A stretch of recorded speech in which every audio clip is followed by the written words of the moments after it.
Britain's Prince Charles of Wales, first in line to the throne, sparked concern among many royal fans when Clarence House announced last week that the prince had been diagnosed with the new coronavirus for the second time, and surprisingly the 74-year-old prince was able to beat the illness again and return to work within a week.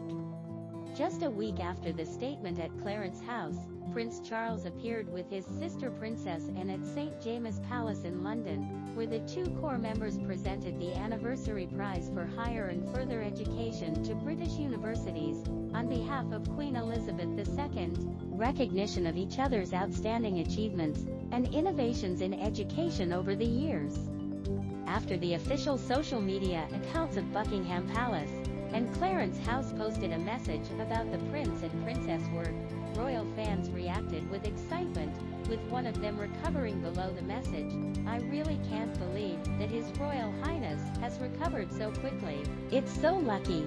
Another netizen praised Charles, saying, "He and Princess Anne are two of the hardest working members of the royal family after recovering, and immediately going back to work."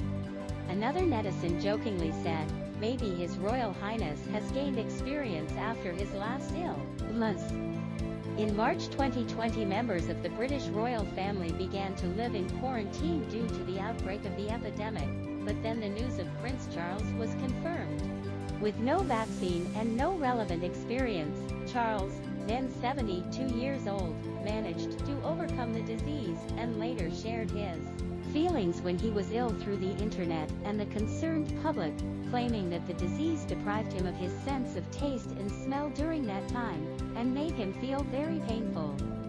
It is worth mentioning that although Charles has recovered his health, his wife Camilla, the Duchess of Cornwall, is still in isolation. On the fourth day of Charles' diagnosis, Clarence House announced that the Duchess had tested positive again, but it is believed that the future Queen, WHO, has been identified, will also return to public life as soon as possible.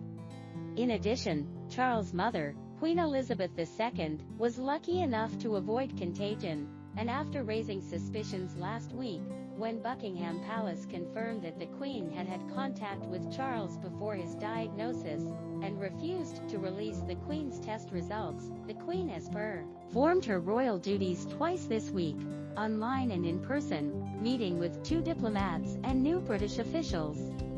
After the Queen carried out her work, the outside world learned the unfortunate news that her health was no longer strong enough to support her to walk properly due to her age, which means that the Queen may not be able to return to work, but the old man does not seem to have any intention to give way to Charles or let him regent, insisting on following through with his promise to dedicate his life to the monarchy when he succeeded the throne. In this case, the Queen, who is already 96 years old, will only be responsible for the inside, signing working documents, or attending meetings and making speeches online, while Prince Charles, Prince William, and their wives Camilla, the Duchess of Cornwall, and Kate, the Duchess of Cambridge, as future kings, will be responsible for the outside, taking on the Queen and their own royal duties to keep the monarchy running properly.